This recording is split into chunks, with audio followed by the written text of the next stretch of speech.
What do you think about the criticism? President Bush received a bunch of criticism that he didn't come out forcefully enough during it and didn't make enough statements. And in decision points and subsequent interviews after that time, he basically said that, number one, that he thought him speaking out more forcefully would actually affect the markets and hurt the markets. And number two, that we were in the height of a presidential election, and he did not want to affect the outcome at that time.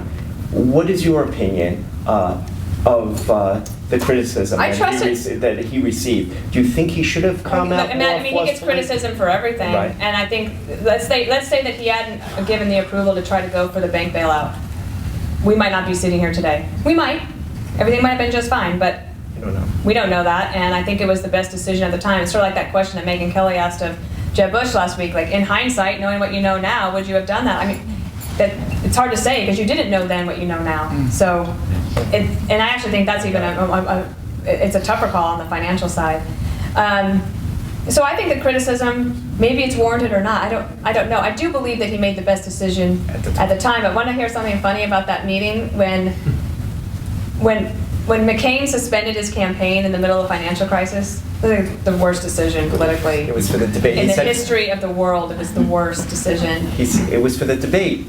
But he wanted to come back to the White House, and Correct. this should not be political. He wanted to have a meeting at the White House. Do you know that they didn't even tell Sarah Palin? She's on a plane in Minneapolis with reporters who say, "What do you think about McCain suspending the campaign?" She's like, "What are you talking about?" Like, she was not set up for success. In the meantime, Obama and McCain are coming to the White House the next day. We do a pre-brief in the Oval Office, and then we're going in the cabinet room, and I was the last to walk in. Now, 3 years before that, I had been the deputy press secretary, and I'd been invited to the Gridiron Dinner, which is a big deal in Washington. And I thought I was real special. So I get to the dinner, and it's a USA Today table, January 2005, and I'm sitting across from Barack Obama, the junior senator from Illinois. And he's popular in town. Everyone's excited that he's there. And so he and I talked. We laughed our butts off for several hours. We had so much fun. He takes me over to meet Michelle Obama. We had this great time.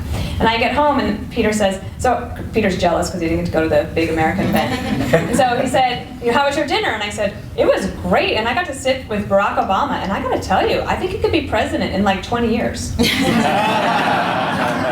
then at the cabinet room, I walk in last. I put out my hand to introduce myself, and he says, "Dana, Perino." I was like, "Oh, hello, sir." And he gives me this big hug, and I said, "You might not remember." And he said, "Not remember? That was my favorite night in all of Washington." And I sat down, and the chief of staff leaned over, and he said, "What was that all about?"